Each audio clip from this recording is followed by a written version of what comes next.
I call this meeting to order. This is meeting number 123 of the Standing Committee on Finance. Orders of the day pursuant to the order of reference of Tuesday, May 7, 2013, continuing our study of Bill C-60, an act to implement certain provisions of the budget tabled in Parliament on March 21, 2013, and other measures. Colleagues, we're very pleased to have before us here today the Honourable Jim Flaherty, the Minister of Finance, to discuss this bill. And Minister, I understand you have an opening statement, and then we'll have questions from members. Welcome back to the committee. Good. Well, thank you, Chair. It's good to be here with the Finance Committee and the members of the committee. This is a hard-working committee, of course, particularly with respect to budget preparation. I thank all of you for that. I'm always short, but I'll also try to be brief in my opening remarks. You know, your work pre-budget and the report was an important part of the presentation of the budget this year, as it is most years.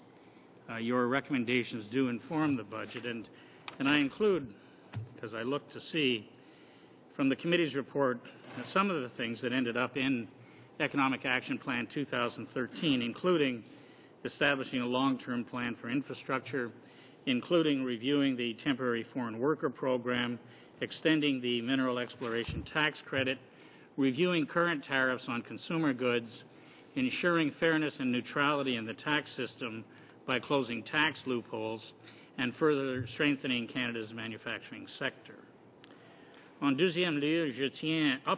Secondly, I wish to applaud the committee for its recent study and its comprehensive report on the actions aimed at correcting the deficiencies that we have by closing tax loopholes. The recommendations contained in the report also greatly influenced the preparation of the 2013 budget. Going to say, because I'm sure some of it will come up in questions, and I know votes may interfere. Canada has done relatively well. Let me just speak about the context of this, and I use the word relatively. The world has been through a difficult time, particularly the Western industrialized economies, since what the economists are now calling the Great Recession of 2008-2009. We had been paying down public debt in 2006-07 and into 2008, about $38 billion of public debt in Canada. In preparation for, at that time, the concern, quite frankly, was more the American deficit in accumulating public debt than it was Europe, although today perhaps the emphasis is more on the continuing recession in most of Europe. In January 2009, we brought in the Economic Action Plan, which was the budget of 2009, the earliest budget in Canadian history. It was a dramatic move toward stimulating the economy because of the fear that we had of very large unemployment and a deep, dark, prolonged recession. The Economic Action Plan worked. Canada came out of recession before any of the other industrialized economies. We were in recession for 3 quarters only. Our unemployment rate, thank goodness, never went into double digits.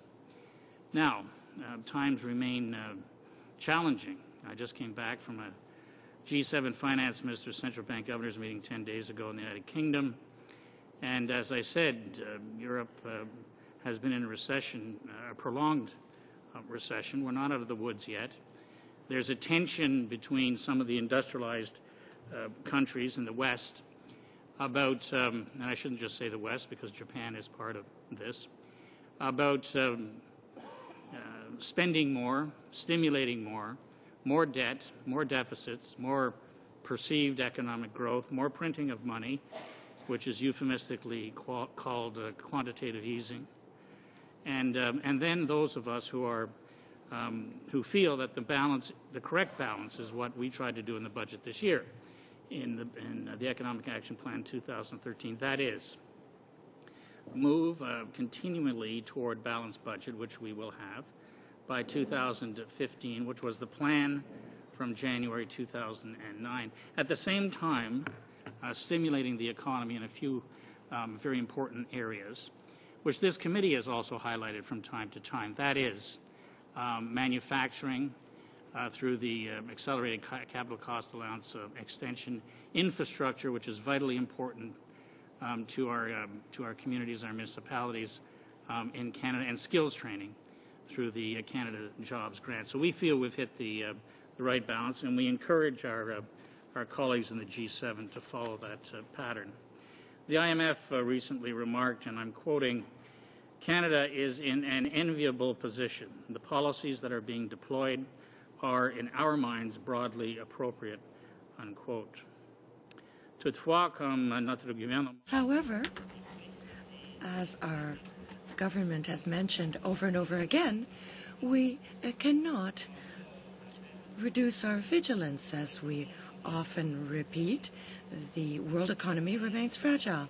The United States and Europe, who are among our partners, our most important partners, continue to face important economic challenges.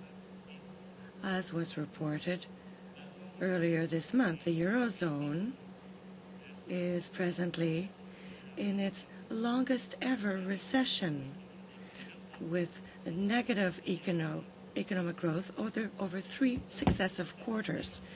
In the midst of this economic world turbulence, Canada must also face the reality that it is facing a more and more competitive world market with increased participation of emerging economies such as Brazil, India, and China. Produce increased job growth. The many positive initiatives contained in Bill C-60 include the major measures which I've already mentioned with respect to manufacturers, also the indexing of the gas tax fund, which was a major request of the Federation of Canadian Municipalities during our meetings with them pre-budget, and I know the committee had the same experience. Extending the mineral exploration tax credit. We know that sector of the Canadian economy is a lot of growth and is very important to Canadian economic growth overall. Providing $165 million in multi-year support for genomics research. Providing $18 million to the Canadian Youth Business Foundation to help young entrepreneurs grow their firms and their futures. Providing $5 million to Inspire for post-secondary scholarships and bursaries for First Nations and Inuit students.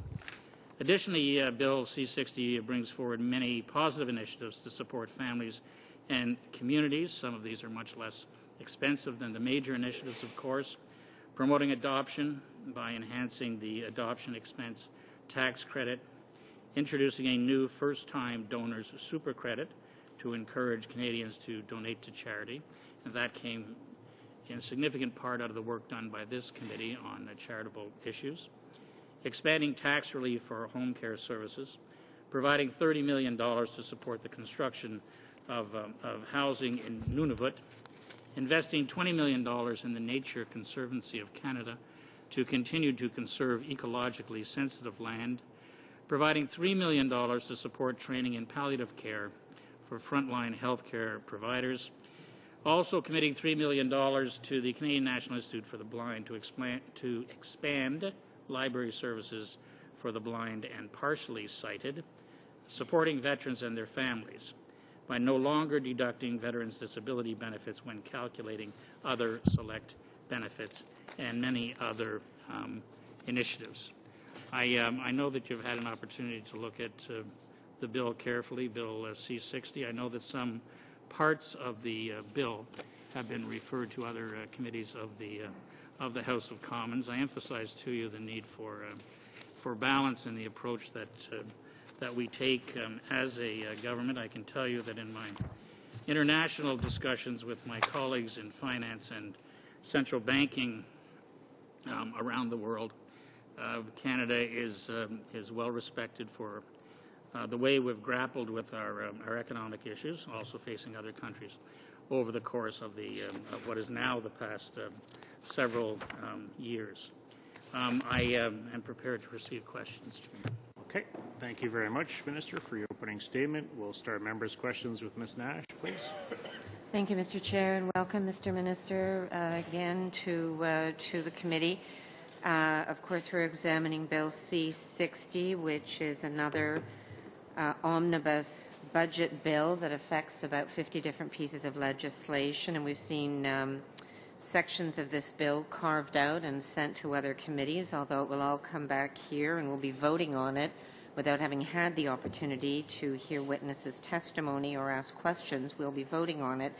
But I want to ask you questions about two specific areas. First of all, on Part 3, Division 17, this division gives the Treasury sweeping powers to unilaterally set the terms and conditions of employment for non-union workers and impose a bargaining mandate on employees with a union. And I'd like you to explain how allowing politicians to directly set wages, hours, or perhaps even terminate employees is consistent with the independence of these Crown corporations. I just want to give you a couple of examples. Suppose a Bank of Canada economist publishes a research paper critical of the government's fiscal policy, and the Treasury Board decides that they want to cut their salary. Or suppose a CBC journalist publishes a story on the Senate scandal, and the Treasury Board orders a reduction of that person's hours. These are scenarios that seem to be consistent with Part 3, Division 17, and I'm wondering if you can comment on the appropriateness of politicians making these decisions for independent Crown corporations. Quite simply, this is a parliamentary democracy. This is not a dictatorship. Crown corporations have a certain amount of independence in certain matters, but they report to us as parliamentarians.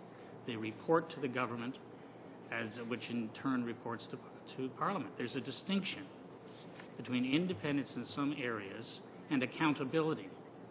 The CBC, Canada Post, all of them are accountable to the taxpayers of Canada. In other words, they can't just go do what they want with taxpayers' money, and that includes salaries and wages. So this makes it very clear in the legislation that they are accountable for their spending to Treasury Board, and through Treasury Board, of course, to the full Government of Canada, and finally to the Parliament of Canada, including the House of Commons. This makes entirely good sense to me.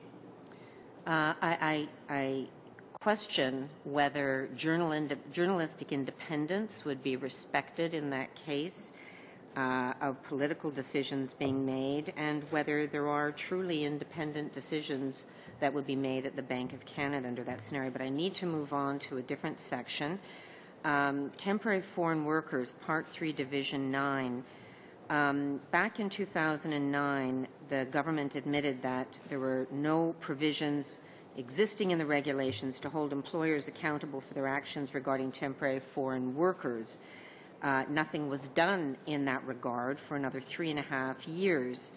And now we see HRSDC is suffering the largest job cuts of any federal department, with more than 3,800 workers affected. They've been delivered notices about their jobs. Will these job cuts affect the department's ability to administer the temporary foreign workers program and the new powers that they are given under C-60? There's about 1 minute left for a response. The reductions of which you are speaking arise out of the deficit reduction program that the government has undertaken in the past several years. And it is within individual governments and government agencies that adjustments are made. Indeed, adjustments were made in the Department of Finance. We reduced the size of the workforce in the Department of Finance. The Bank of Canada made adjustments at my request, as did the other Crown agencies who report to me and to Parliament as Minister of Finance. We don't have any free agents out there doing whatever they want. Excuse me, Mr. Minister, it's already clear that there hasn't been enough oversight in this program, and now this department is going to take a major hit in terms of the loss of personnel. How can Canadians be assured that the temporary foreign workers program will not undermine the ability of Canadians to get available jobs and ensure that their rights are protected? Okay. Minister, brief response, please. there will be adjustments to the program, as you know, because C-60 provides for that. The minister responsible was satisfied during the budget process that he had adequate resources to accomplish the goals. Okay, thank you. Thank you, Ms. Nash. We'll go to Ms. McLeod, please. Thank you, Minister. I appreciate your opening statement. And I think I also need to reflect, I remember it was about this time last year where the Finance Committee was traveling.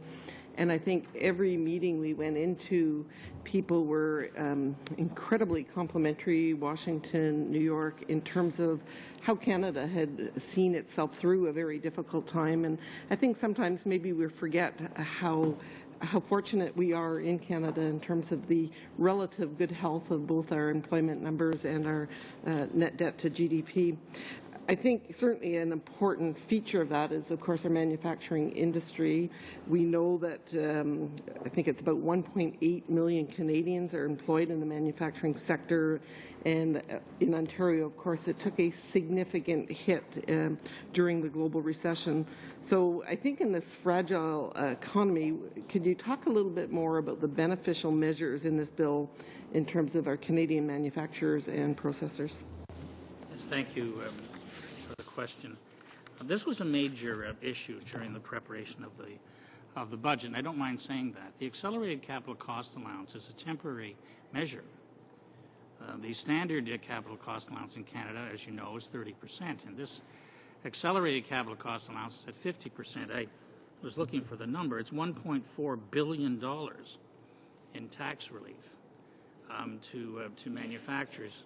You're absolutely correct that the large concentration of manufacturing is in southwestern Ontario, and the recession struck that area of the country and that province hard with respect to the manufacturing sector. So we thought it was appropriate to use some of the limited resources available to provide incentives, to provide this major incentive in the manufacturing industry. It is supported, of course, by the Canadian Manufacturing Coalition. But I have to stress that this is a very generous capital cost allowance at 50%, and it is not a permanent measure. Thank you. And the next focus I would like to talk about is the Common Securities Regulator. And I don't think it's a secret that we've been long looking to establish a security regulator in Canada. And I see the legislation will extend the mandate of the Canadian Security Transition Office by removing its statutory dissolution date. In other words, it seems clear that the federal government is looking to move forward with this idea. Could you explain why the creation of a common securities regulator in Canada is so important, and how the current plans relate to the Supreme Court of Canada's decision in December of 2011? Sure. I mean, I've been advocating a common securities regulator for a long time, with limited success. The Supreme Court of Canada said two things, among other things, but two primary things on my reading of their judgment. That is, number one, all of us should cooperate, that is the provinces, territories, and the federal government, that we all have constitutional responsibilities in the area of securities, that the federal government has a systemic responsibility for systemic risk across the whole country in terms of the securities market, and that the provinces, if I may use in precise language, day-to-day regulatory responsibilities. So we have tried greatly and repeatedly to get a majority of the population in the provinces, a majority of the provinces with large populations and smaller populations for that matter, to join with us in a joint regulator. This is not a federal regulator. This would be a joint Canadian regulator, just like or similar to the Canada Pension Plan, where the provinces and the federal government would delegate our jurisdictions. This, among other things, would get over any legal jurisdictional arguments because we would voluntarily delegate. We've been unable to reach that kind of consensus. Now what do we do? Because we're faced with the reality, the Supreme Court of Canada has told the federal parliament that we are responsible systemically for the system. And what will happen when the next crisis happens will be that, again, the provinces will come to Ottawa to ask to be bailed out, like they did with non-bank-backed, asset-backed commercial paper several years ago. So we feel we have to act, otherwise we will not be following the directions of the court, and we will, if we have to, create a federal securities regulator to deal with those areas of jurisdiction that the Supreme Court of Canada told the federal parliament that it has. Okay, thank you. Thank you, Ms. McLeod. Thank you. We'll go to Mr. Bryson, please. Thank you, Mr. Chair. And Minister, today the committee received a letter from the President of CBC where he essentially threatens to sue the government if C-60, your budget bill, passes as is. He says that your budget bill, quote, would reduce the independence that is critical to our operation, and that, quote, it could potentially embroil the government, our corporation, and its unions in litigation, a result that could be avoided with an amendment that protects that independence, unquote. Would you support an amendment to your budget bill that protects the independence of the CBC and avoids a court battle between the government and the CBC? No. The reason for that is what I already expressed in response to Ms. Nash.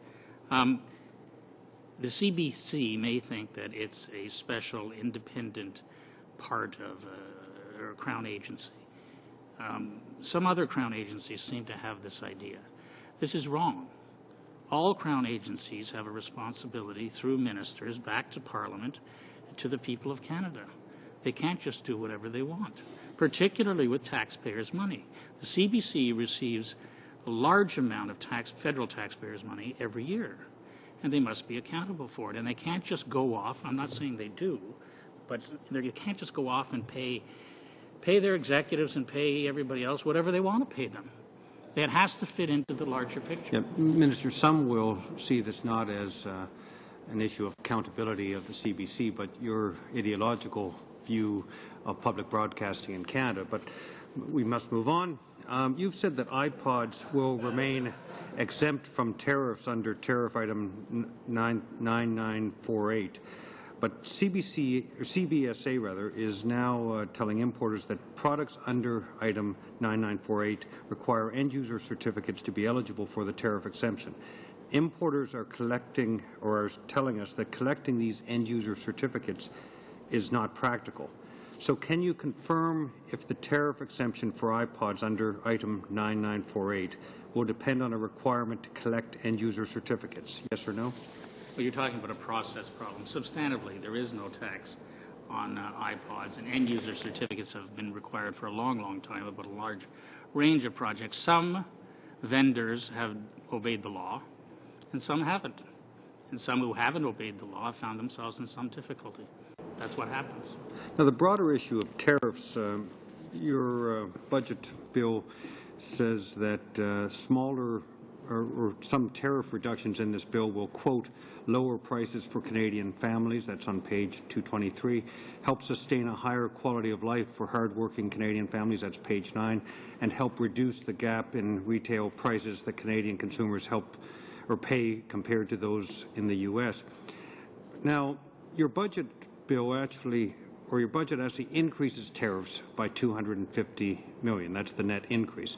So do you accept, based on the logical corollary of your own words, that the tariff increases in budget 2013 will, 1, raise prices for Canadian families, 2, reduce the quality of life of hardworking Canadian families, and 3, help increase the gap in retail prices that Canadian consumers pay compared to those in the U.S.? Not surprisingly, I entirely disagree with all three. I think you had three.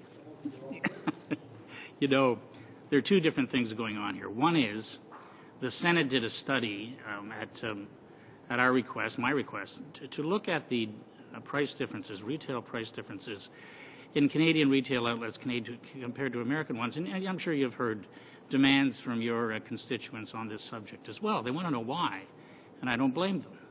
And the Senate undertook a study, made certain recommendations. We decided to follow up on a couple of the recommendations as a test case. We want to see if prices will actually go down. The Retail Council of Canada thinks so. They've probably given the same evidence here as they've said to me about the fact that they want to examine the situation. They think prices will go down by these tariff reductions. We'll see. We're going to watch carefully. in the next year. Now, the other thing you're talking about is the preferential tariff for goods from certain countries that comes from the 1970s. It was designed as a foreign aid project. We had China still on the list. If you think Canadian taxpayers should be subsidizing goods coming to Canada from China, I beg to differ. We're really interested. Very briefly. If you're really interested in reducing tax burden on Canadian families, you could have made these revenue neutral by reducing other taxes. Instead, this bill actually, or your budget actually increases tariffs on Canadian families by $250 million net. Brief response. We're not interested in subsidizing countries that are developed and selling their goods to Canada. Thank you. Thank you very much, Mr. Bryson. Mr. Adler, please. Thank you, Chair, and I want to thank the Minister for being here today. I know your time is very limited, so thank you for appearing before our Finance Committee today. I just want to let you know that I conduct, certainly in the riding of York Centre, numerous roundtables with individuals, with business leaders, with associations and organizations, and I have heard nothing but praise for this budget, particularly in the area of creating a fair and neutral tax system. Closing a lot of the tax loopholes have been met with a lot of praise. The extension of the accelerated capital cost allowance, certainly in the because people recognize the stimulative effect of the ACCCA, and it's very beneficial to business, and certainly the super credit for first-time charitable donors. A lot of people see that as encouraging and trying to create a culture of younger people donating and getting into charitable giving. But I want to talk to you about specifically about the price gap between Canada and the United States. And you had indicated in previous answers about the Senate and their study, and they seemed to reach the conclusion that it was a result largely of tariffs. Now, in the budget, you have taken the initiative of lowering tariffs on a number of important items, including baby clothing and sports equipment. And as the father of twins, I thank you because I have to buy everything twice. So the baby clothing and the sports equipment is much appreciated. But let me just ask you, this is a test case which you have indicated. How will those prices be monitored going forward? Sorry, Mr. Adler, I'm just going to, the bells are ringing, and as members know, I need unanimous consent of the committee to continue. I'm going to recommend we do continue as long as we can with questions to the minister, and then we'll go vote. It's 30-minute bells is my understanding. So do I have unanimous consent? Okay, thank you. Please continue, Mr. Adler. So how will the effect be monitored, Minister? We're going to do it with consumer groups, including the Retail Council of Canada, and to follow up with them. And of course, we'll report back.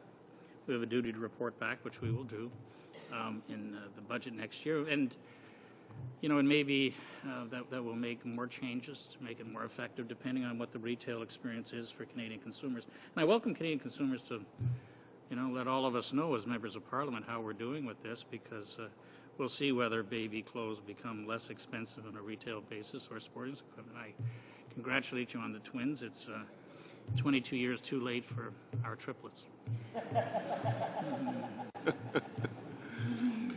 Thank you.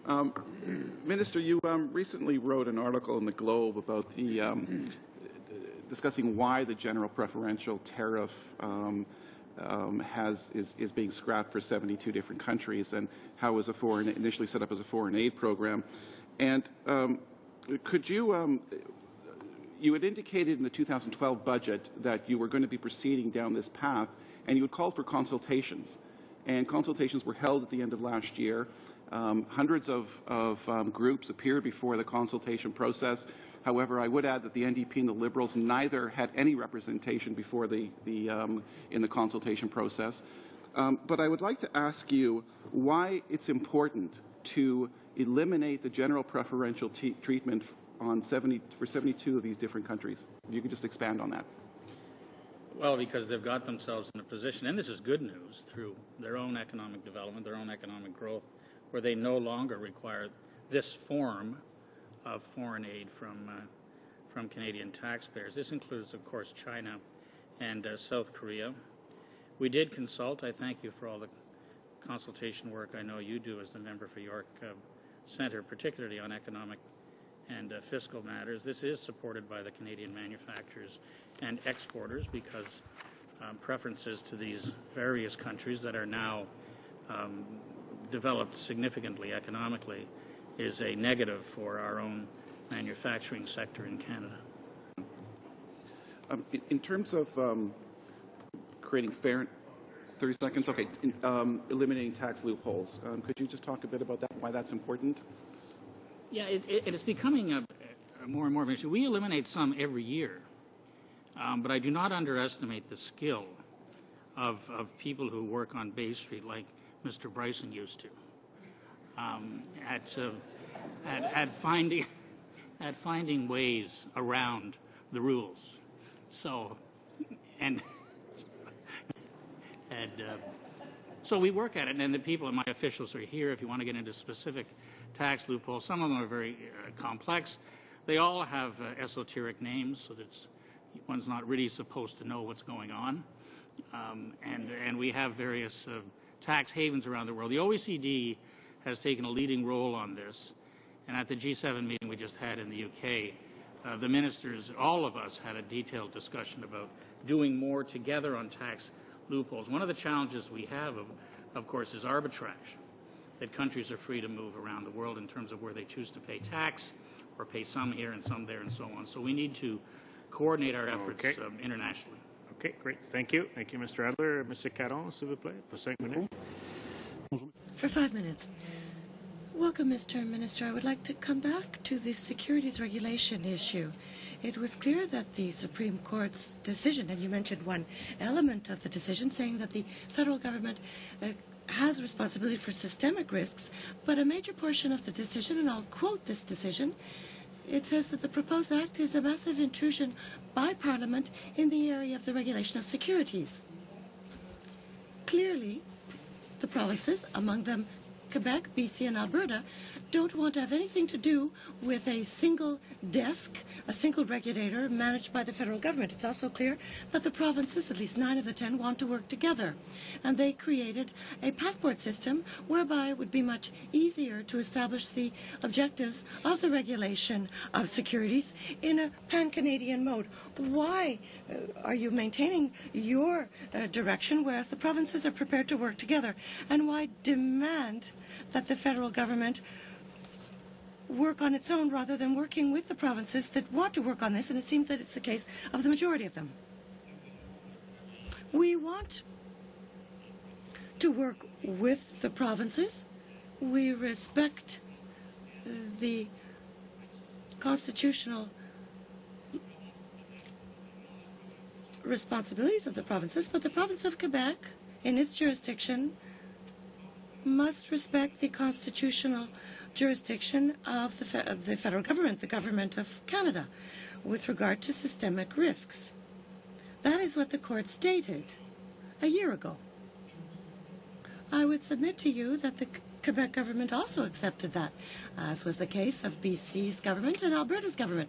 And together they're working on creating a passport system that would work instantaneously for all brokers, for all portfolio managers, etc. So the provinces are prepared to work with the federal government towards the establishment and the implementation of these objectives.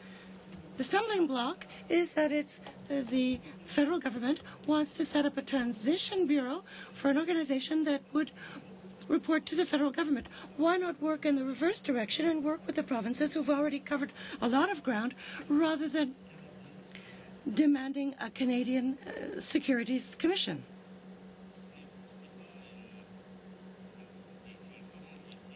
It isn't a false challenge. When I was the Ontario Finance Minister some 12 years ago, I had discussions with the finance minister of the province of Quebec at the time, and with the premier of Quebec. We don't have an agreement here at that level between Ontario and Quebec. It's the same situation today. But I would submit to you that it's not just Quebec, it's Alberta, BC. 9 of the 10 provinces are presently working together to move forward, and it's much easier to do this in the context of the conditions they're trying to establish rather than imposing the federal government's view from above. common securities regulator in Canada. We are the only major industrialized country in the world that does not have one. This does create risk for people in Canada. We need to fix the risk. Right now, the de facto national securities regulator in Canada is in Ontario. It's called the Ontario Securities Commission. The Ontario government, of whatever stripe, conservative, liberal, whatever, has not agreed to accept the passport system. That is true now for 15 years or so. So, you know, that dog won't hunt. Okay. So we have to come up with something else. Il me reste à peu And we près have 30 to do it secondes. together. Une minute pour une dernière question, Monsieur le Ministre. Minute for my final question, Minister. I would like to come back to the elimination of the tax credit for employer funds. It's in the budget. It's not in the bill. It seems that you set a deadline, May 31st of this year, for consultations with various groups. All of the groups we've heard thus far, with regard to the elimination of this tax credit, in particular those associations that represent private risk capital, venture capital, are opposed to this. And the gradual elimination will not begin until 2 years down the road. So why have such a tight deadline for consultation for such an important issue, an issue that's also very controversial? Budgets from year to year are controversial. That should be of no surprise. We think that consultation time is adequate. It's several months well, more than several months of consultation. I find that these consultations tend to go on indefinitely if there isn't some sort of deadline for them. It's like, you know, when we used to write essays in university. If there's no deadline, they don't get done until the last moment. Okay. So that's why we have a deadline for consultations. Thank you. Merci, Monsieur Caron. Mr. Jean, please. Thank you, and thank you, Minister, for your appearance today. Recently, the CBC has indicated that youth unemployment could cost our economy $23 billion in the next 18 years. And Workopolis has indicated that 31% of all employers polled have suggested that that of the people coming forward from universities, they're unprepared or very unprepared to enter the workforce. Now, I know we've done a lot, Minister, in preparing youth. I recently met with some EU parliamentarians that were suggesting that anywhere from 20% up to 60% of the youth in Europe were unemployed, depending on the country. And I know our rate is 13 or 14% and holding fairly steady at that, and one of the lowest in the world, certainly with the G20. But since 2006, I know we've helped 2.1 million youth get employed.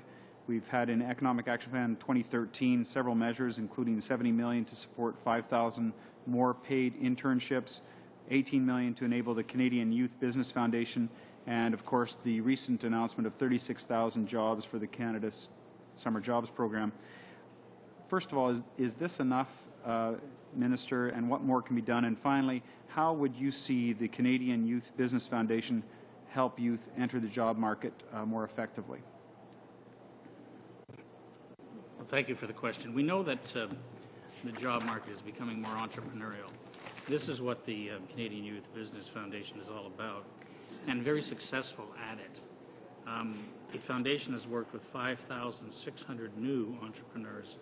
Since 2002, helped to create 22,100 new jobs across Canadian communities and produced $157 million through these jobs in enterprises, in tax revenue. That's why we wish to continue to support this organization for the entrepreneurial side. Overall, of course, we want to grow the economy of Canada, and that's why we want to maintain that balance between working toward a balanced budget and getting there in 2015. So we'll keep the top credit rating in the world, and we'll keep the economic and fiscal and investment respect of the world here in Canada, at the same time incenting those parts of the economy that need some help, including manufacturing, which should help young people get jobs in that sector. So this would include, Minister, business resources, startup coaching, pre-launch coaching, financing for pre-starts, and mentoring generally? Yep. That's what it says right there. It does indeed, and as you can tell, I'm reading it because I was so excited about it.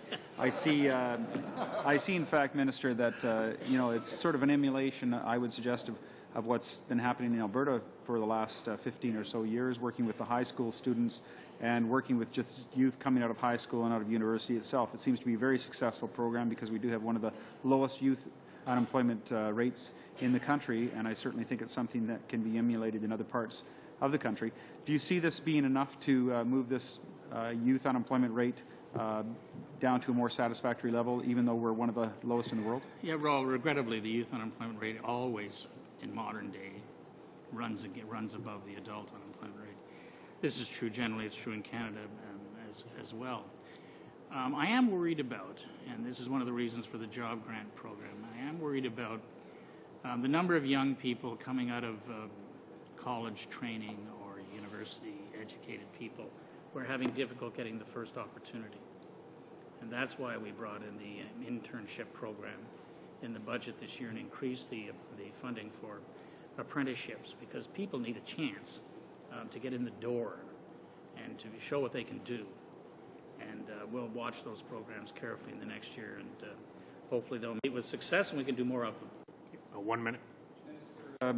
The Knowledge Infrastructure Program, of course, is very, very popular across the country, and it's an unprecedented amount of investment in training for young people that we've done over the past few years. Do you see this as being a serious positive relationship with our government and universities and colleges across the country to be able to work together with the provinces to actually accomplish this goal?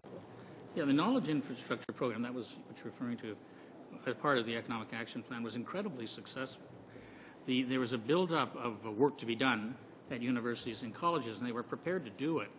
And as you know, one of the goals back then in 2009 was to get the funding out the door as quickly as possible so that jobs would be created. And the officials here in Ottawa did a great job, particularly at Treasury Board. And the universities and colleges did a great job. They were the best sector of the Canadian economy at getting the money out the door, using it for infrastructure. There's long-term benefits and increasing employment. Okay, thank you. Thank you very much, Mr. Jean. Monsieur Côté, s'il vous plaît. Merci, Monsieur le Président. Merci, Monsieur. Thank you, Mr. Chairman. Thank you, Minister, for having made yourself available to answer our questions. Minister, I would like to deal with the iPod issue and other musical listening devices. You affirmed that these objects benefit from a tax exemption or a tariff exemption long term. Might you confirm the situation? When we talk about merchandise in the 9948 category, could you confirm for us that there will be no tariff that will be imposed on MP3s and other similar devices in the future?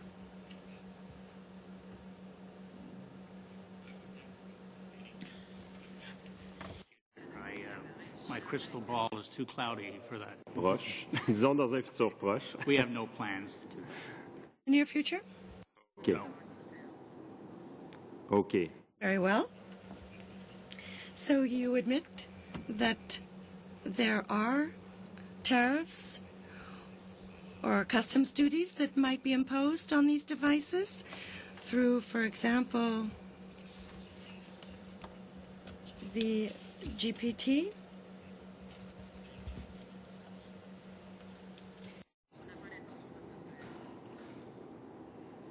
Okay. Very well. Perhaps I misunderstood your answer. In the future, for these devices, there are taxes that are imposed. Is there income revenue that's collected by the government for these devices in that category? I do know that iPods are not taxed as long as the vendors follow the tax rules. They have to follow the Canada Revenue Agency rules, and end user certificates are required. So if they obey the law, then there's no tax. If they don't obey the law, then they can incur liabilities. Bon, on va parler justement des... Well then, let us deal with the certificates. Should we have some concern with regard to the fact that we don't have very much information on these devices? End user certificates, which are of limited interest. Merci beaucoup. Just to clarify, these iPods and MP3 players have been eligible to come in under this exemption. They're technically classified in an area where there's a tariff now, and they're subject to a duty-free exemption. Nothing that's changed in the GPT will change that. They'll be able to continue to come in under the 9948 exemption. Et ça, malgré le fait que... And this despite the fact that we've excluded all of the countries from the preferential rate. I don't know if you understood my question. Certainement. Yes, certainly. And this despite the fact that we have excluded a great number of countries from the preferential tariff. The 70 and some countries. Countries from the tariff. Mm-hmm. But regardless of whether these goods were coming from those countries or not, they were coming in duty-free under this exemption for tariff item 9948, and they'll continue to be eligible to do that. Oui, par contre, pour avoir droit... Oui, une minute. Merci beaucoup. 1 minute. Thank you very much, Mr. Chairman. I will come back to a question that I asked and I didn't get an answer to. To get this exemption, you have to gather information. And you know that the retailers have a role to play. Is there no risk with regard to information gathering, information pertaining to customers? The CRA is kept confidential by CRA.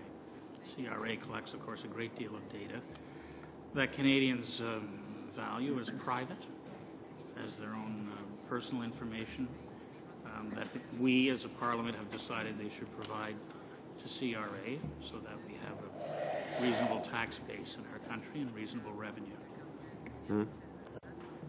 Okay. Merci. Très bien, merci. Monsieur Côté. Mr. Van Kesteren, you have time for a brief round, please. Minister, for being here. I want to talk to you about gas tax, and the reason I want to talk to you about that, you've been to Chatham-Kent-Essex. You know how flat Chatham-Kent-Essex is, and you also know, I'm sure, how many bridges that we have as a result of that. As a matter of fact, it's somewhat of a crisis. But I got to tell you that I had the opportunity to talk to city officials just the past week, and they are excited about gas tax. They're excited. First of all, I think in 2007 we doubled it. 2009, I think or was it 2009 we doubled it. Then we made it permanent. But there's something else that's taking place in this budget, and I wonder if you could talk about the indexing of gas tax and how that will affect municipalities like mine. Well, as you've said, I expect them to be happy, if not ecstatic. This is something the Federation of Canadian Municipalities and various individual mayors, councillors across the country, including some at regional government levels, were very keen on having. There had been no indexation to the gas tax fund transfer to the municipalities, and now it will be there. The gas tax fund we did, as you say, make permanent. The indexation is annual at 2%. It reaches, every time the fund reaches the next $100 million threshold. So that will be adjusted in that way.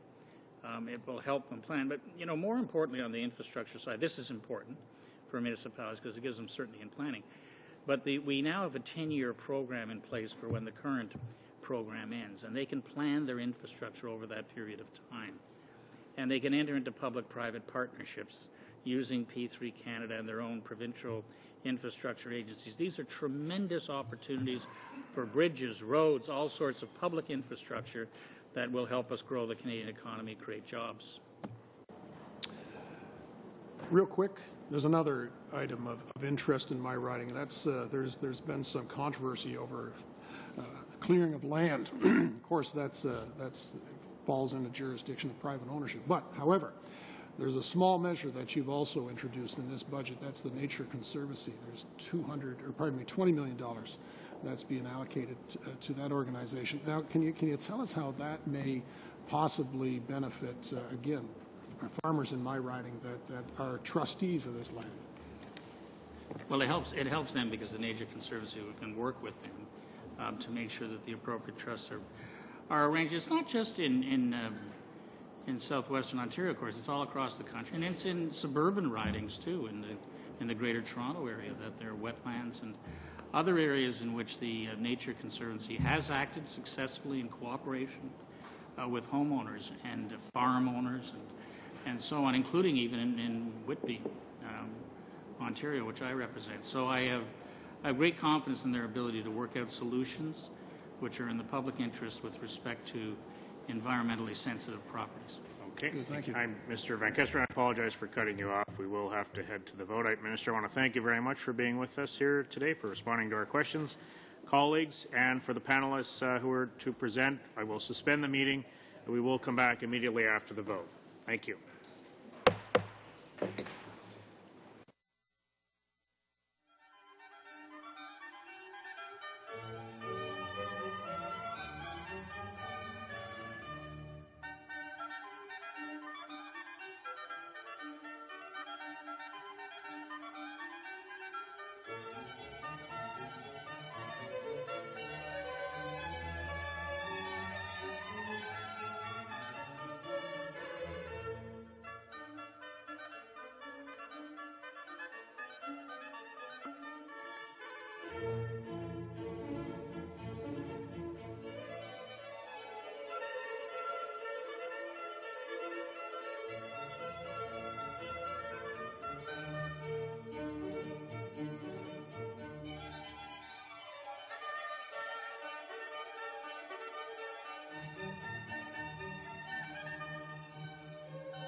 Colleagues, I guess if I could have you take your seats, please. I apologize for the vote interruption, and we have another vote tonight as well. We're pleased to continue our study here this afternoon of Bill C-60, an act to implement certain provisions of the budget tabled in Parliament on March 21st. We have 5 witnesses here before us. Premièrement, l'autorité des marchés. First of all, l'Autorité des marchés financiers, with the President and CEO, Mr. Mario Albert. Welcome to the committee. Julia Deans, welcome. La Confédération des syndicats nationaux. The Confédération des syndicats nationaux, with Mr. Alex Levasseur, President. Welcome to you. CEO, Mr. Pierre Mullier, bienvenue. And from the Nature Conservancy of Canada, we have President and CEO, Mr. John Lowndes. Welcome back to the committee. You will each have up to 5 minutes for an opening statement, and then we will have questions from members. Et on va commencer avec Monsieur Albert, s'il vous plaît. We will begin with Mr. Albert. Go ahead, please.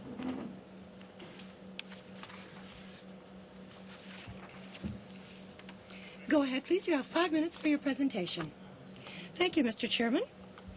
First of all, I would like to thank the Standing Committee on Finance for having invited the Autorité des marchés financiers to participate in its work relating to Bill C-60. This afternoon, I would like to more specifically outline our position regarding Section 133 of this bill. This section's purpose is to extend indefinitely the transition office.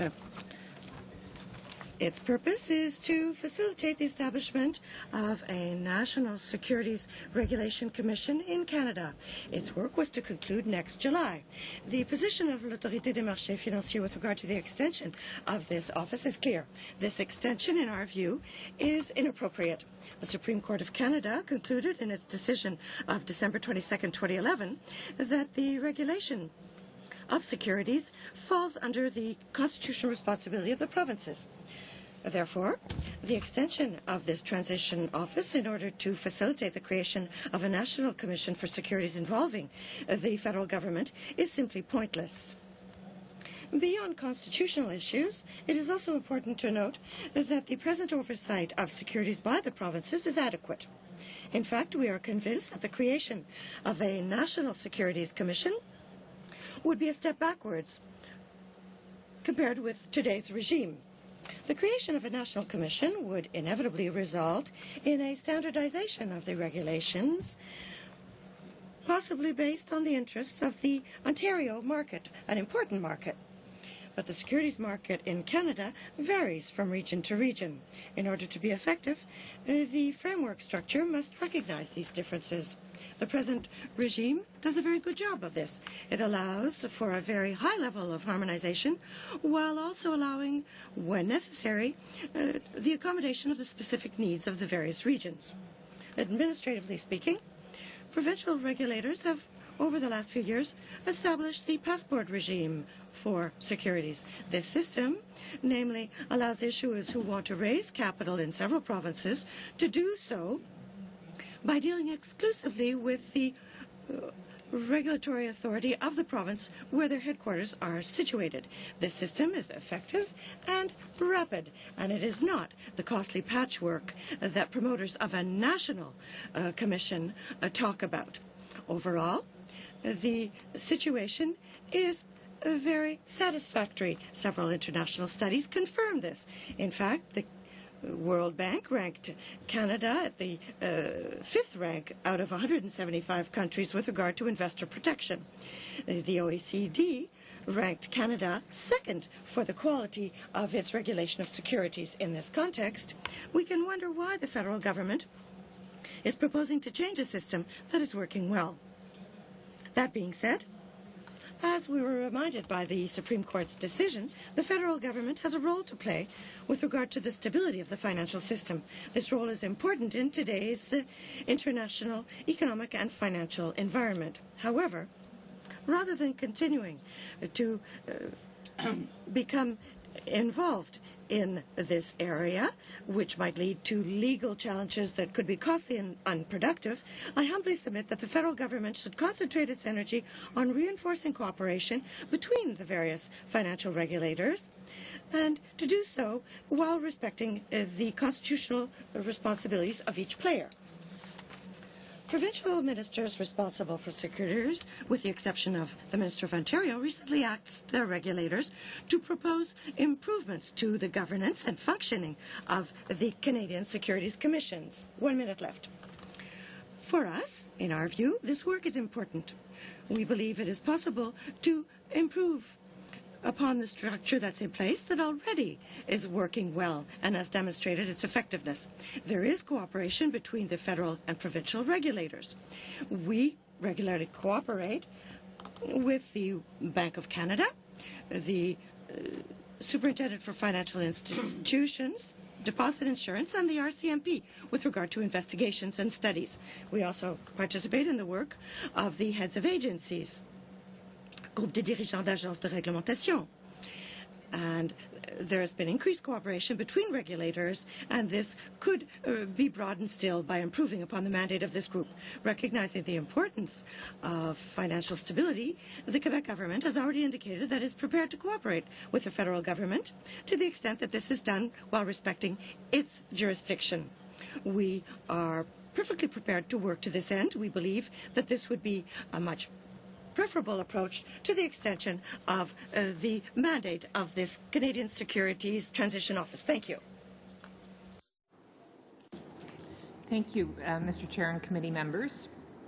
My name is Julia Deans, and I'm the CEO of the Canadian Youth Business Foundation. We're a national not-for-profit. We were established in 1996 to help young Canadian entrepreneurs launch successful businesses. We have a successful track record of advancing economic growth by supporting young entrepreneurs as they build businesses, but also develop the entrepreneurial skills that will help them in whatever career path they pick. In brief, we help Canadians 18 to 39 develop a strong business plan. Only 10% of them have one when they come to us. We then provide them with loan financing and mentors, business resources, and networks to help them navigate the initial years of their startup. We have 7 offices coast to coast, and we work with over 200 community partners in more than 1,400 communities across Canada. As the Minister said, to date we've invested in 5,600 Canadian entrepreneurs and engaged 4,000 volunteer mentors to help them. These businesses have created 22,100 jobs and $155 million in tax revenue. The federal government has been a key partner, and this budget will help more young entrepreneurs start more businesses. I joined CYBF 4 months ago because I see it as a terrific model for building jobs and futures for young Canadians, and one with potential for much greater impact. We currently help probably 2 to 3% of the potential youth entrepreneur market, and our goal is to double that in the next 5 years. In addition to helping young Canadians realize their entrepreneurial potential and to build our economy, supporting youth startups responds to other economic challenges. One of these is youth unemployment, which currently sits around 15%, which is twice the national unemployment average. Youth entrepreneurs create jobs for themselves, and they also hire others.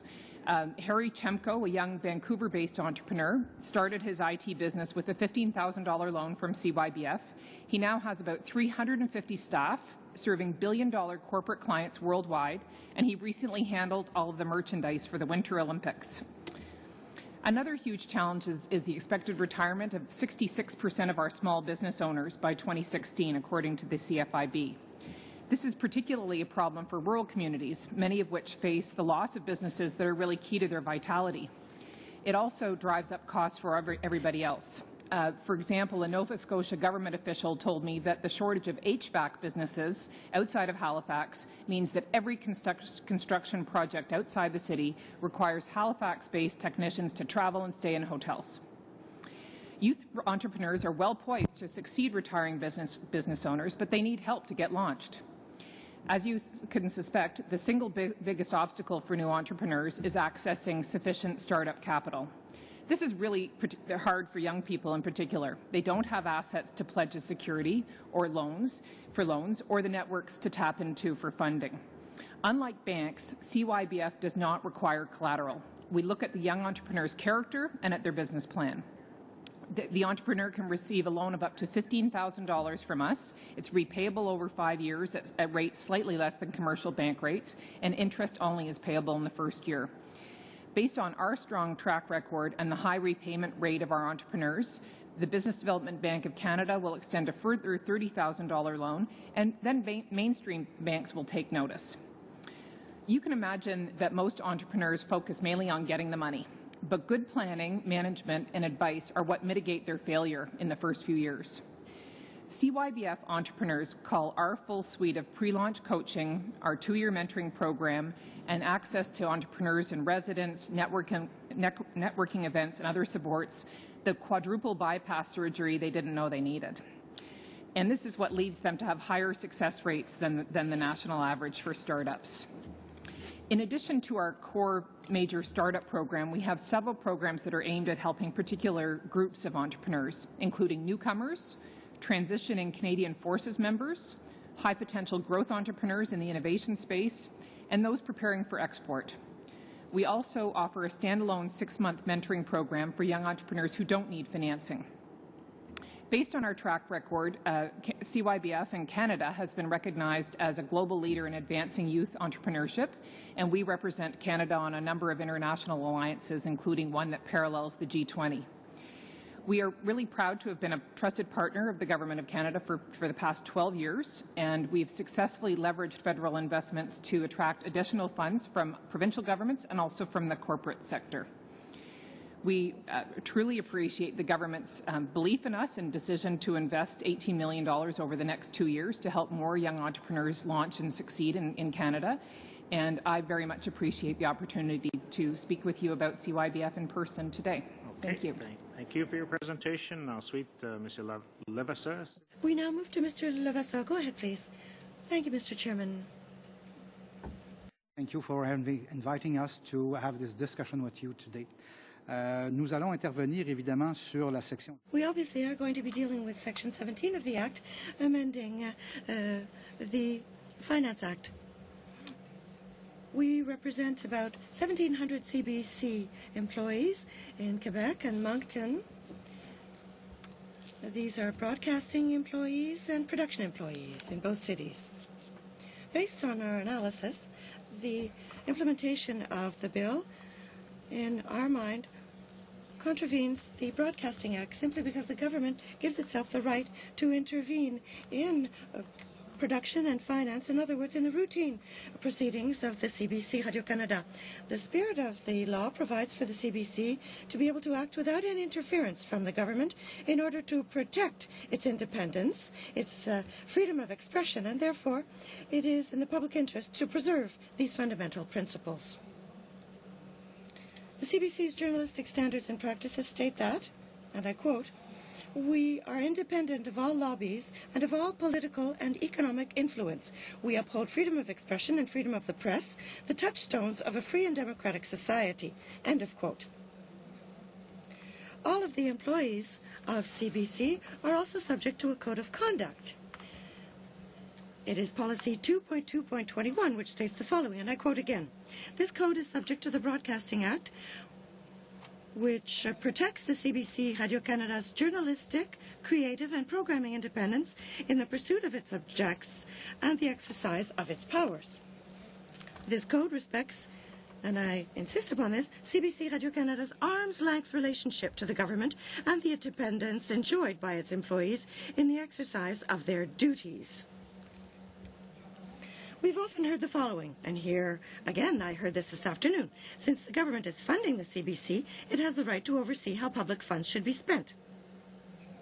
This observation is both true and untrue at one and the same time. The CBC comes under the authority of the Parliament of Canada, and not of its executive branch. This publicly owned corporation is held accountable for its actions to the Parliament by way of its 5-year plan and annual report. And this is what is provided for in the Broadcasting Act. Parliament is also entitled to make the chairman of the board, as well as the president and CEO, accountable to the members of the House of Commons. We believe that it is not in the public interest for the government to interfere with the CBC's routine daily proceedings. Let us look at the BBC. It has a royal charter establishing a trust, and its role is the following. To make sure that every pound of license fee works as hard as possible. One of the ways we do this is through a program of in-depth value for money reviews carried out by National Audit Office and other independent experts. We always publish these reports and explain how we plan to respond to the recommendations made. La même distance de bras, arm's length, s'applique également. The same arm's-length relationship applies to France Télévisions. As Professor Florian Sauvachot from Laval University and his colleague Pierre Trudel from the University of Montreal stated, initially we might find that this is legitimate, but submitting a CBC to Treasury Board is at worst a will of interference and at best ignorance of the rules that should govern broadcasting, and independence is one of its main principles. We're not talking about independence here, we're talking about state broadcasting or government broadcasting. Thank you. Thank you for your presentation. We will now hear Mr. Bellier. Je ferai ma présentation. Thank you, Mr. Chairman. Committee members, I will make my presentation in English, but I would be delighted to answer your questions in either official language. Technology that helps us decode life based on the genetic information of all living things. This relatively young science is extremely powerful. It is already helping to save lives and combat disease, improve food safety and production to feed the world's growing population, and protect our natural resources from the effects of climate change, invasive species, and other threats. Moreover, the OECD predicts that the growing genomics-enabled bioeconomy will represent over $1 trillion by the year 2030. Genome Canada is an independent not-for-profit organization. We invest in large-scale genomics research projects and promote their applications to create economic wealth and social benefit for Canadians. Since 2000, the Government of Canada has committed $1 billion to our mandate, and we have succeeded in leveraging this investment to secure another $1 billion and more co-funding over the same period to support our programs. We work in close partnership with 6 regional genome centres and with the federal and provincial governments, academia, not-for-profits and industry. Part of our mandate is to provide leading-edge technologies to all Canadian researchers. Our investments have generated more than 10,000 highly skilled full-time jobs in Canada. We've created or enhanced 24 biotechnology companies, patented more than 250 inventions and licensed many of these to the private sector. The projects we support cover the entire spectrum of research from discovery to applied, and our programs promote the translation of new knowledge into commercial opportunities, new technologies, applications and solutions in key sectors of the economy, including health, agriculture, fisheries, forestry, environment, energy and mining. In all of our work, we make it a priority to consider the economic, ethical, environmental, legal, social and other challenges and opportunities related to genomics. We do this to help policymakers, the public and others understand the broader impacts of the science to accelerate its acceptance and uptake of innovations into society. The power and promise of genomics is accelerating. The cost of DNA sequencing of a whole human genome is 1/1,000,000th of what it was 10 years ago, and the time to do this has gone from years to just a few days. Genomics is making knowledge of the biological basis of life so accessible that many sectors are embracing it, and the results are transforming our industries and society at large. For instance, in the agri-food sector, genomics is making food safer and more secure and improving agricultural productivity with hardier, more nutritional crops and improved livestock herds.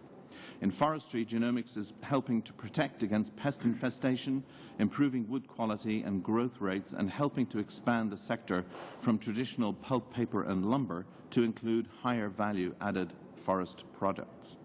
Genomics is driving a more evidence-based, cost-effective healthcare system.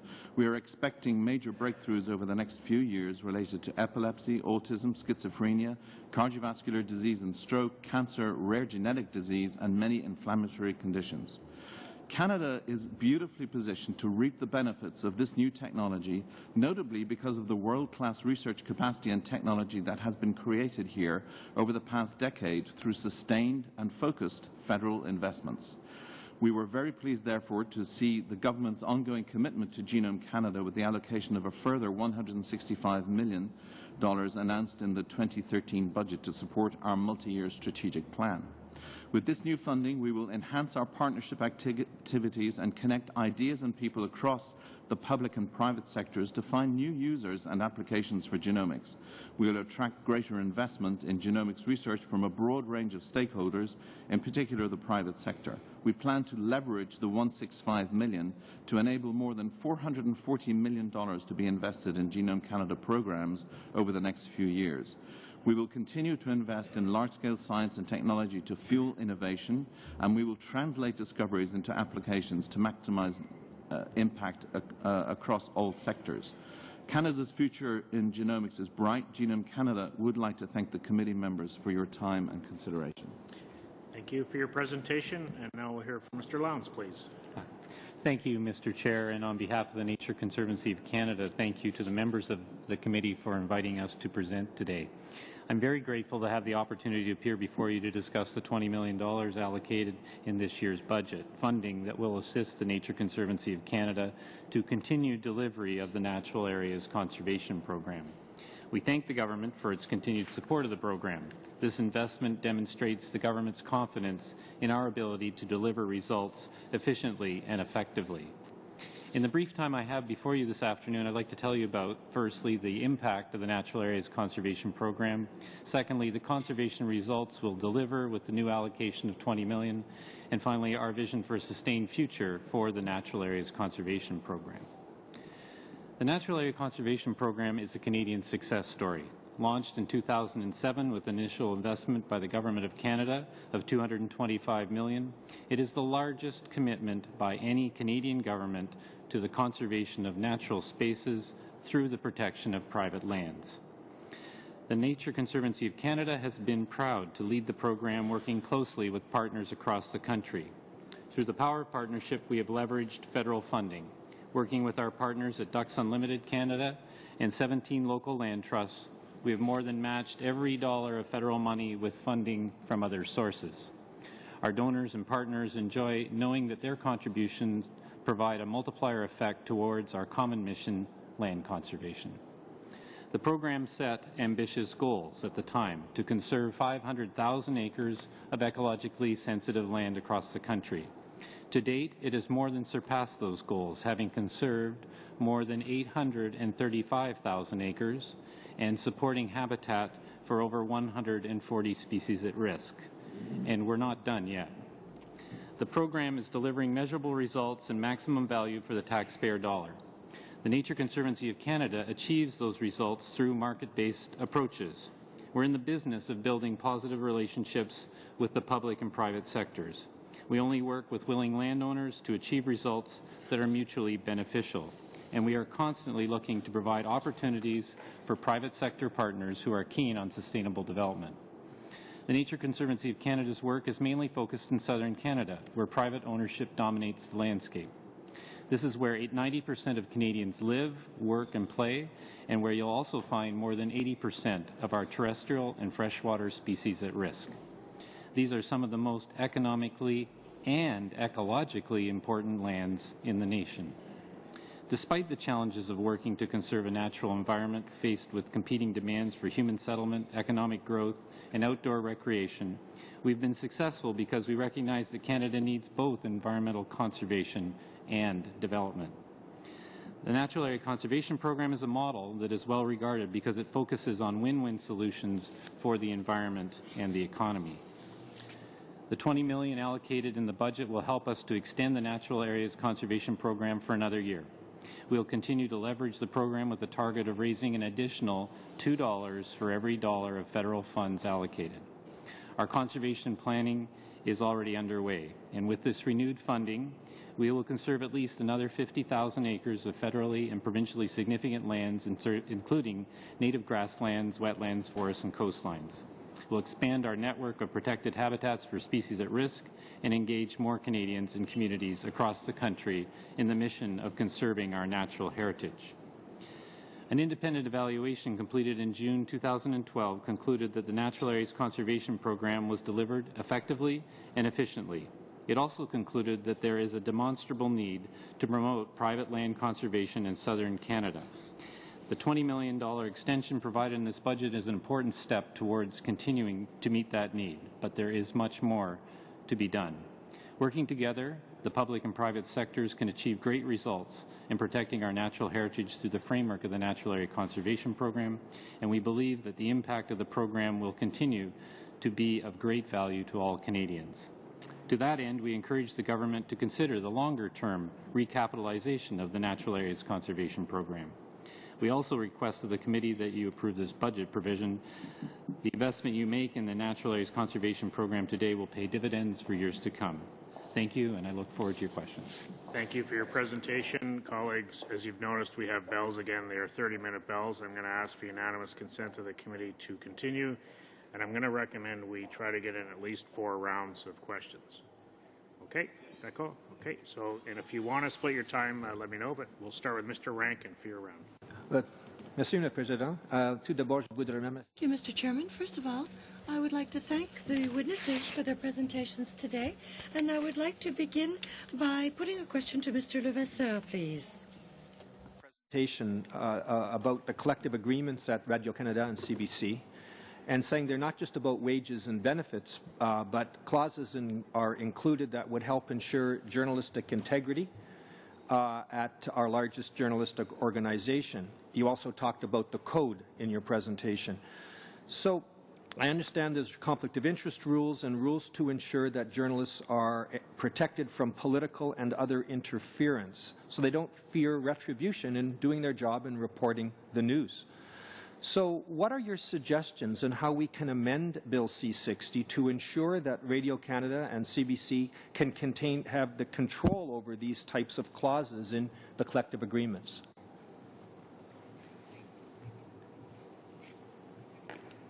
Oui, merci pour votre question. Effectivement. Thank you for your question. Indeed, our request is quite simple. Bill C-60 that you are presently studying should see those elements regarding Section 17, amending the Finance Act, in order to exclude, to carve out Radio-Canada CBC. I do not believe it is appropriate, given journalistic independence, a principle you are familiar with. We believe that there should not be this kind of intrusion by the executive power, the government in place, whatever they stripe. Interference, as I said, in the ongoing workings of the CBC and its work. We believe there are sufficient controls in place. They've been in place for a long time. Every year, Parliament receives the updated 5-year plan. Parliament every year receives the annual report of CBC Radio-Canada and can question the CEO and the chair of the board. As a matter of fact, Parliament and the government appoint the president and CEO of Radio-Canada and the chair of the board. Radio-Canada, CBC, also reports to the CRTC, falls under its jurisdiction, because the CRTC grants licenses. Last November, we had a very lengthy conversation with the CRTC regarding the renewal of CBC's licenses, and the decision should come any day now. So there is a framework of regulation and control such that Parliament is made aware in a very detailed way of all of the workings of the CBC under its major objectives, and there is no need to delve into greater details, which is what the government seems to be planning. Understand it properly. Under this bill, Bill C-60, the Treasury Board can change the bargaining mandate of the CBC, and it can force the CBC to violate the existing labor law. And if they did so, what recourse would employees have? Isn't this under the law, the remedies that used to exist under labor law will no longer be available? Is it as simple as that?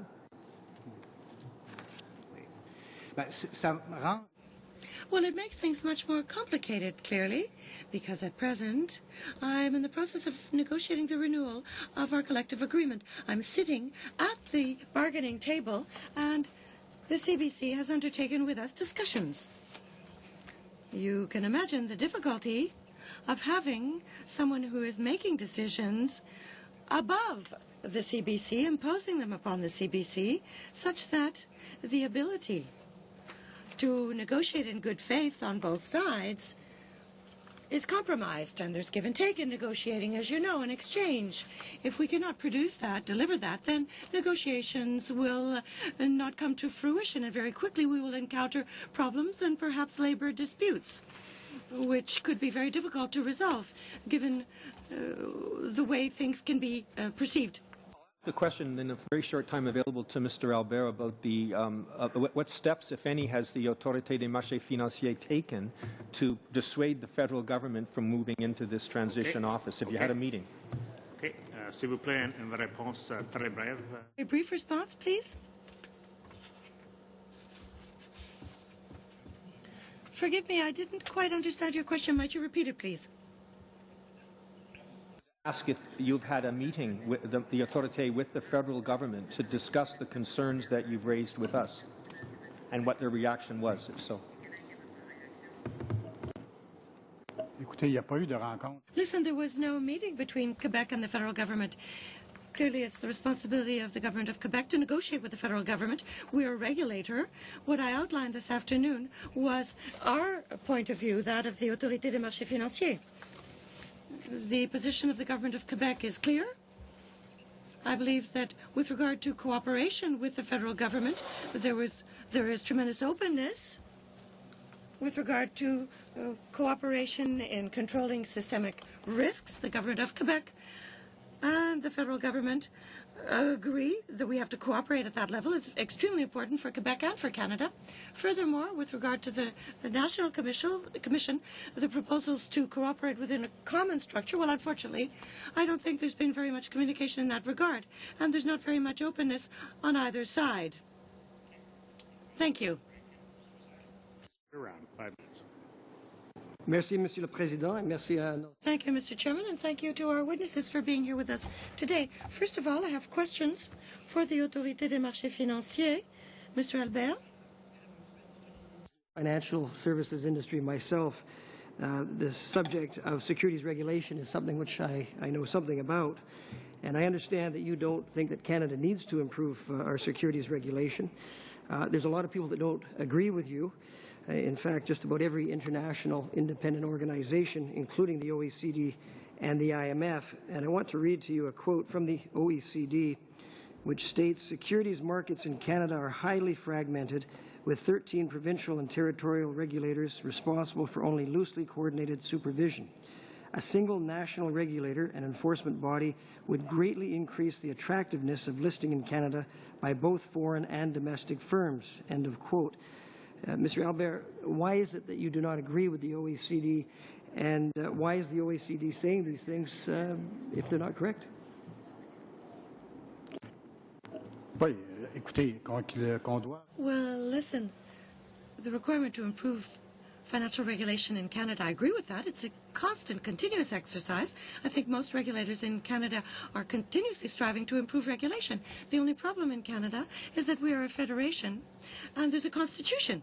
And this constitution gives the provinces responsibility, constitutional responsibility, for the management and oversight of securities. That being said, for the rest, it presumes that if we want to improve the system, the challenge for the federal government is not to put in place a national commission that unfortunately is contrary to the Constitution. It's rather to cooperate with the provinces to facilitate a cooperation in order to achieve the federal objectives and the provincial objectives at one and the same time.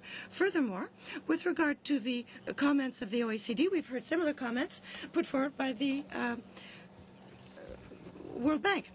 And we have to improve the IMF, we have to agree with that. But these organizations, are they proposing that we amend the Constitution? If they do so, I would tend to say that unfortunately it is a dead end. It's impossible, that solution, as far as we're concerned at this end. So yes, we want to improve the authority of the financial markets. All regulators in Canada that we cooperate with want to do this, but we must not lose sight of the fact that there was a decision of the Supreme Court stating that the oversight and regulation of securities is a provincial responsibility, and we cannot ignore that.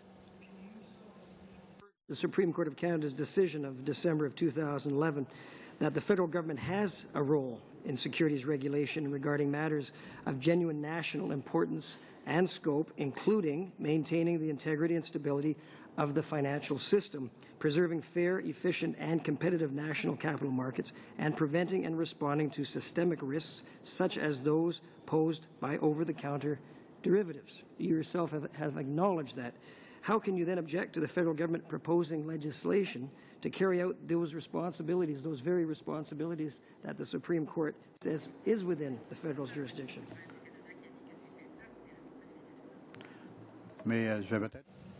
I might surprise you, but I agree completely with the decision of the Supreme Court. Indeed, the federal government has a role to play with regard to systemic risks, with regard to criminal law and competition. There's no problem with that whatsoever.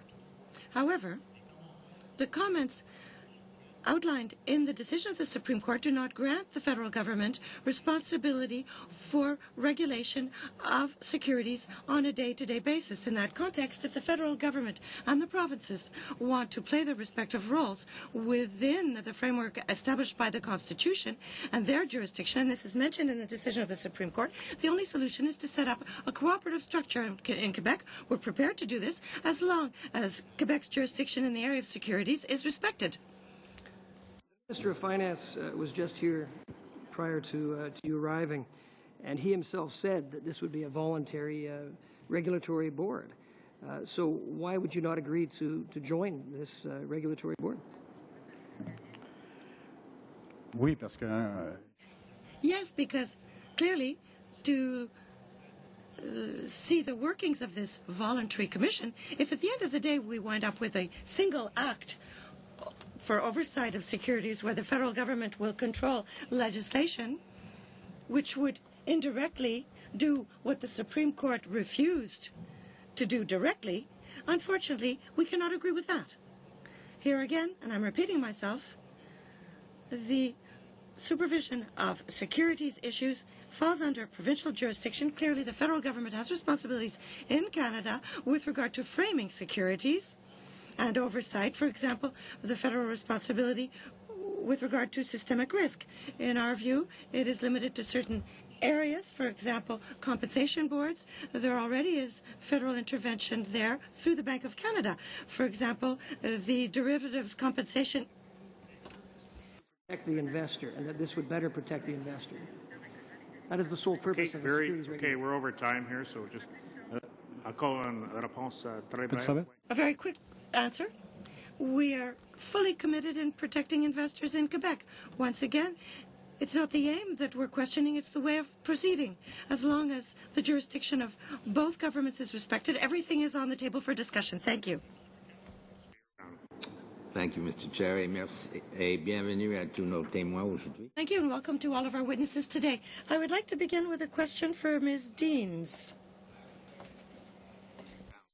Of all the measures you've taken to create youth entrepreneurs, and especially, as you say, with youth unemployment twice the national average, around 15%, and as my colleague Scott Bryson likes to point out, well over a third of people in their 20s are still living at home, I think, because they can't find work.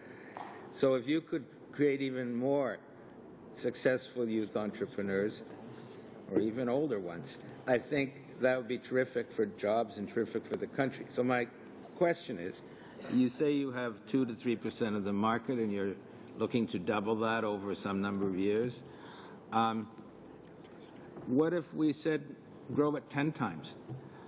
Would you be able to do that? What's the biggest restraint? Is it just that you don't have enough money? If you got twice the money, could you get twice the results?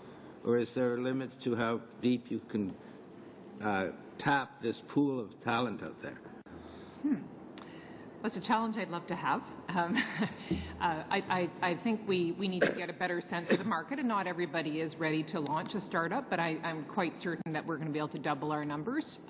Certainly with more money, we'd build more capacity and help more young entrepreneurs, but with the doubling, we will also set an example for others and hopefully continue to increase over time. But Well, give me that challenge and I'll deliver. Well, implicitly, I'm thinking we might have a nice Liberal government sometime which really cares about youth jobs. And we might say to you, well, triple the money or quadruple the money. Can you quadruple or triple the output? And I think you're saying maybe. Okay. And you also mentioned 2/3 of small business owners are due to retire, and quite a few farmers are included in that group. Yeah. Do you have any ideas about how one could possibly take advantage of that or capitalize that to the benefit of your young entrepreneurs?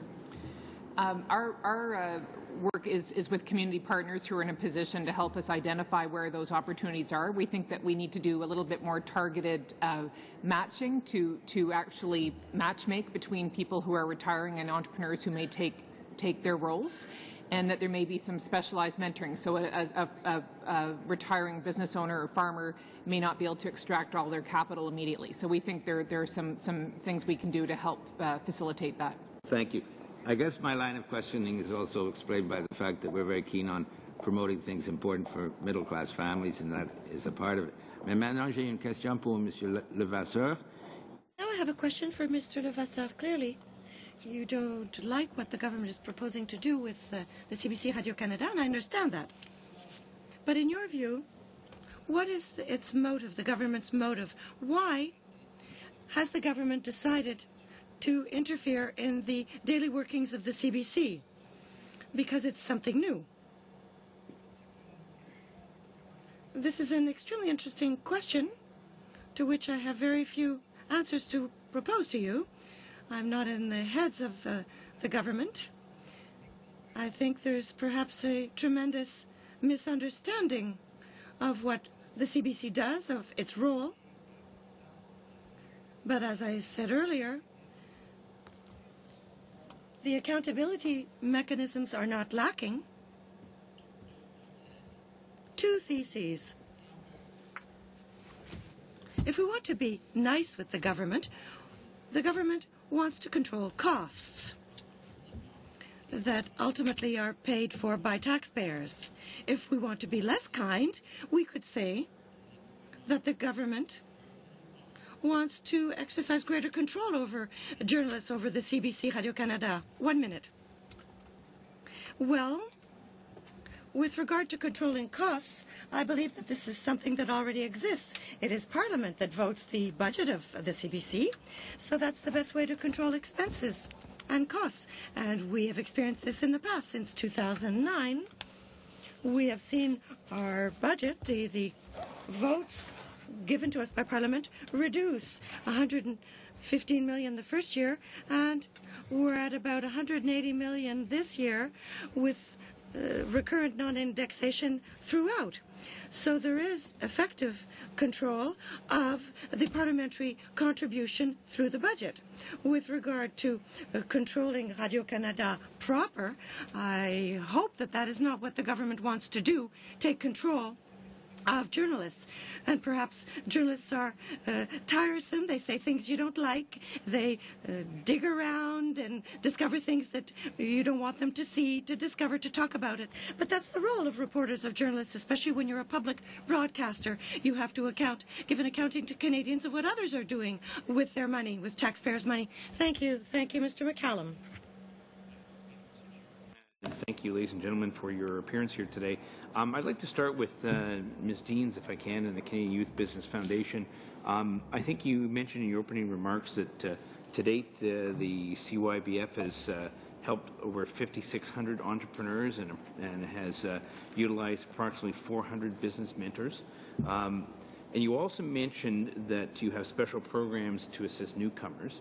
I represent the city of Mississauga, which is home to a lot of newcomers. I had the opportunity about a year ago to attend a CYBF award presentation with Prime Minister Harper, and I would have to say I was very, very impressed with the young people I met there, learned about some of the great businesses they're creating, and they expressed to me how important it was, not so much the funding that they were getting, but that advice they were getting from those business mentors. And that's something that I think is really invaluable. I wonder if you could tell us a few of the success stories? Give us a few examples of the kinds of businesses that have been created, and especially if you can, talk about some of the newcomers that you've assisted. Sure. Excuse me. I should say it was 4,000 volunteer mentors across 4,000. Canada. Thank you very about much. 400 in Ontario alone. Okay. And they are amazing people who commit to 2 years to help an entrepreneur get settled. And on the newcomer story, one favorite example is a woman I met in Saskatoon a few months ago. And she had come from Ghana to the UK, had worked in the fashion business for 8 years, been very successful. Her husband was hired by the government of Saskatchewan to run their e-health, moved to Saskatoon, and she said, I want to do a fashion business using Ghanaian fabrics, and went to the bank, and they said, well, that's great. Come back in 2 years when you've been successful. Right. And she said, well, that's, aren't you welcoming newcomers? And they said, sorry.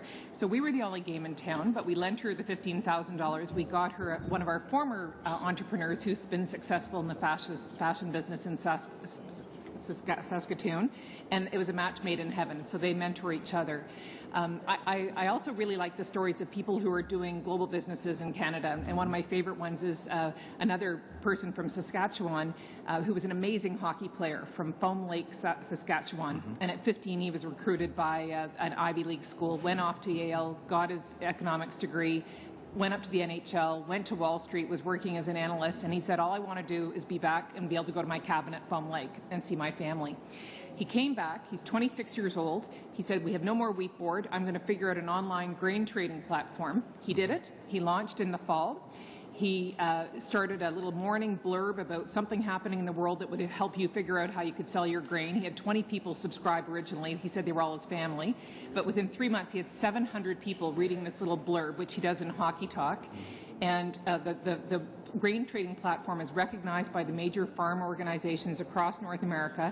And he's running a global business out of his SUV, I must say, but based in Saskatchewan. So those are some of the people that we're helping, and in addition to people like Harry Chemko, who's running a big global business. So they're amazing stories. Those are really interesting stories, and I have to say with the, for newcomers especially, and I see this every day in Mississauga, they tend to not join big established multinational companies with big pension plans, and they're often the only option for them to get integrated into our society and our economy is to start their own business. Yeah. And what you're doing, coupled with the reductions in small business tax rates that our government has implemented over the last several years, and things like pool registered pension plans, I think are really helping entrepreneurs in that space.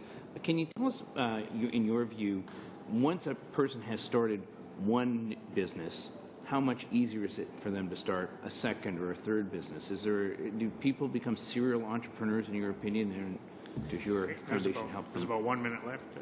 Just 1 minute left, Misty. Sure. I think we see a lot of examples of that. I couldn't give you numbers, but certainly the experience shows that people tend to sell, and our own chair, John Risley, is a great example of somebody who's done that a lot. I think, even though somebody may not be successful in running their own business, they take those skills into a big business, so the successes continue no matter what path they take.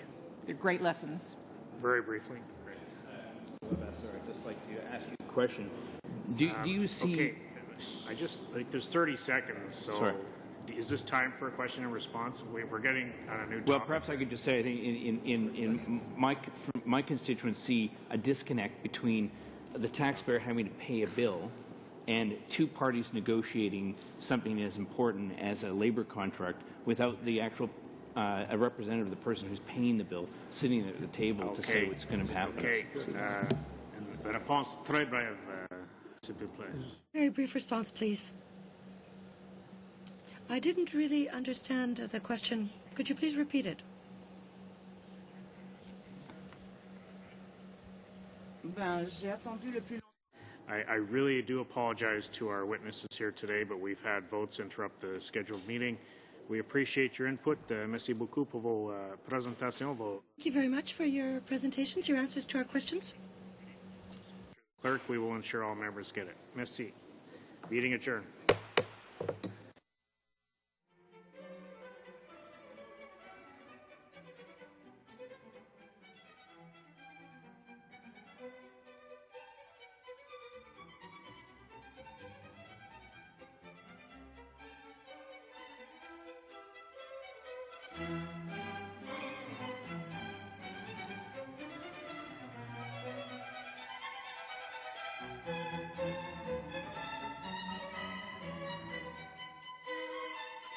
you.